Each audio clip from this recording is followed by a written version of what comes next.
Some more detail on this for you now. The Portuguese police are investigating the disappearance from a holiday complex in Praia da Luz in the western Algarve. I think we've got a map we can show you there. The Foreign Office spokesman has said that he understood the girl's parents had gone to have dinner once their children were asleep last night, but returned to check on them only to find that the little girl had gone missing. I got nightmares in my head, I fear thoughts build up until I can't feel. My mind fills up into a creature, and it haunts me somewhere much deeper. I got nightmares in my head, I fear. Hello and welcome to True Crime Rocket Science, the most authentic voice in true crime. Right, so let's go through those 5 points to highlight with regard to the dogs. Number 1, when it happened. When did it happen? When did these alerts occur? 31st of July 2007. When did the crime take place? 3rd of May 2007. Now, like the Ramseys, the McCanns have often complained about how unfairly the Portuguese police treated them. In fact, this has become just so much the default narrative, to such an extent that Google repeats it as if it were fact when it isn't. That the Portuguese cops basically focused only on them, but the reality is after 3 months of taking cues from the McCanns, following one dead end after the next, it was only after the dogs were brought in and seemed to indicate a different set of events to the narrative the McCanns had put out there, that this idea that rather than being taken, reinforced by the Tannerman hoax, the dogs showed a scenario that something may have happened inside the apartment, and only once that happened did attention shift to them. I mean, the McCanns were only subjected to rigorous questioning in September, 4 months after the incident, and as it happens, that's the same length of time the Ramseys took to make themselves available. Unlike the Ramseys, however, and unlike Patsy specifically, Kate McCann simply refused to answer the questions put to her. Also, despite a lack of cooperation, investigators would later apologize to the McCanns just as they had apologized to the Ramseys. Now on to number 2, where it happened. The Netflix series also minimizes the number of alerts by showing this graphic. It's also not made clear that one of the cadaver alerts occurred in the parents' bedroom, inside the cupboard beside their beds. The configuration of the beds in the Netflix series is also not how it appeared on the night of the incident. Now, proper, more comprehensive graphic showing the alerts is this one, or this one, or this one.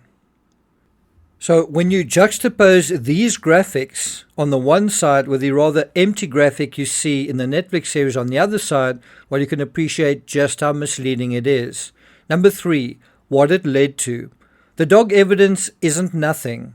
It led to no less than the European Court of Human Rights defending the detective who came up with the scenario based on the cadaver and blood dog evidence inside the apartment. As mentioned earlier, the ECHR mentions the dog evidence in its open rationale, which is the opposite of minimizing the evidence. Number 4, intertextualities. Did you know how it was determined that there was a serial killer on the loose in Long Island, the Gilgo Beach serial killer? Well, the cops were searching for Shannon Gilbert with dogs, but instead of finding her, they stumbled on a human cadaver, and then another, and another, culminating in the Gilgo 4, and finally finding Shannon Gilbert.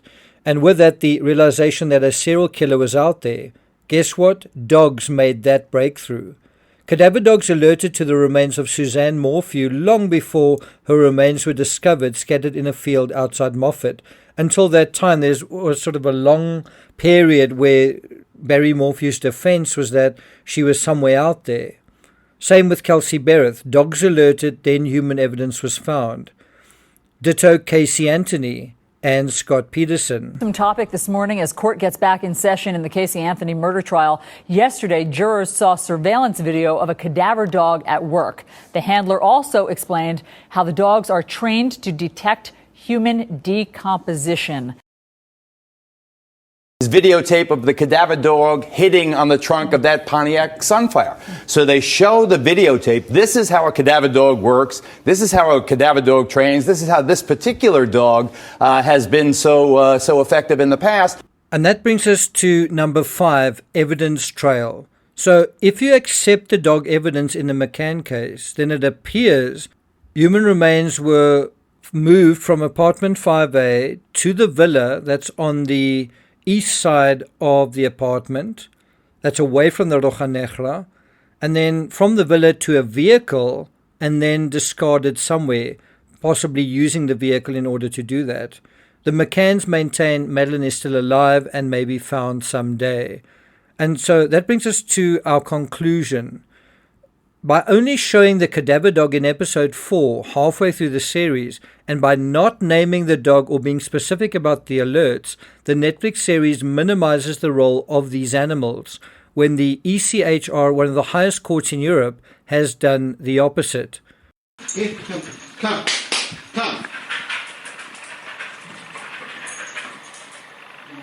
Neither dog immediately alerted to anything, except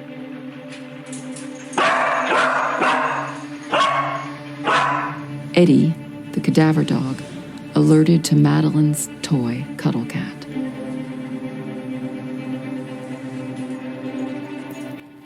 Now, if you accept the dog evidence, if you accept it, this means Madeleine's toy was with her, beside her, when she died. It's the only way you could get those cadaver traces on that toy.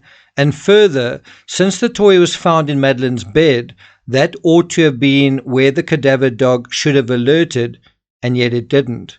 This suggests, again, and certainly what we are doing is speculating, this is, using inference. Again, if the dog evidence is accurate, that toy was possibly taken from wherever Madeleine was and placed in her bed to make it seem like that's where she was when she was quote-unquote taken. Does that make sense? Thank you for listening, and I'll see you guys next time.